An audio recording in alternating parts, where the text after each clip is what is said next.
नमस्कार, TV news की खास खबरों में आपका स्वागत है।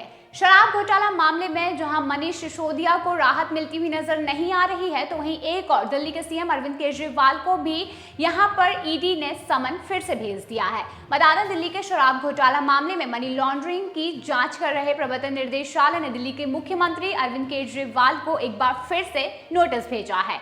ईडी ने केजरीवाल को 21 दिसंबर को जांच अधिकारी के सामने पेश होने के लिए कहा है और इससे पहले 2 नवंबर को भी ईडी ने केजरीवाल को नोटिस भेजकर पूछताछ के लिए बुलाया था, लेकिन वो जांच अधिकारी के सामने पेश नहीं हुए थे। शराब घोटाला मामले में आम आदमी पार्टी के कई बड़े नेता सलाखों के पीछे हैं और इन नेताओं में दिल्ली के डिप्टी सीएम रह चुके मनीष सिसोदिया के साथ साथ पार्टी के राज्यसभा सांसद संजय सिंह भी फिलहाल न्यायिक हिरासत में हैं। बता दें कि इन दोनों नेताओं को कोर्ट से भी राहत नहीं मिल पाई है। वहीं इस मामले में अब तक 22 से अधिक गिरफ्तारियां हो चुकी हैं, जबकि 3 आरोपी सरकार गवाह बन चुके हैं।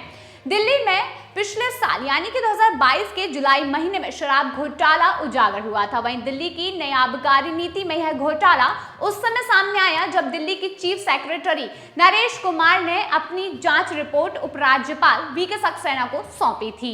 वहीं बताते चले कि चीफ सेक्रेटरी के रिपोर्ट के बाद उपराज्यपाल वीके सक्सेना ने मामले की सीबीआई जांच की सिफारिश की। जांच शुरू होते ही घोटाले की परतें एक एक कर खुलने लगी थी। वहीं सीबीआई के साथ साथ जांच में ईडी की भी एंट्री हो गई और वो मनी लॉन्ड्रिंग की जांच करने लगी। माना जा रहा है कि ईडी इस मामले में कुछ और गिरफ्तारियां भी कर सकती है।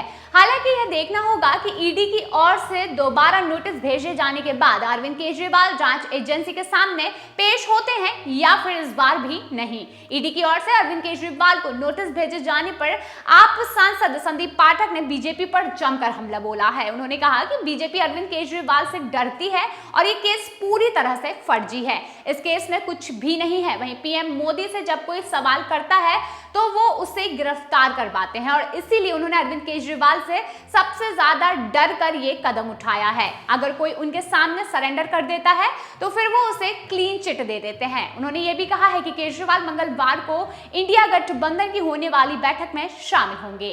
दरअसल दिल्ली की केजरीवाल सरकार ने 2021 के नवंबर महीने में राज्य में नई शराब नीति लागू की थी। नीति के तहत दिल्ली को 32 जोन में बांटा गया था। नियम के मुताबिक हर जोन में शराब की 27 दुकानें खोली जानी थी और इसके साथ साथ सरकार ने अपनी नीति के अनुसार सभी शराब दुकानों को प्राइवेट कर दिया था। वहीं केजरीवाल सरकार ने इसके पीछे तर्क दिया था कि दुकानों को प्राइवेट करने से दिल्ली को तकरीबन 3500 करोड़ रुपए का फायदा होगा।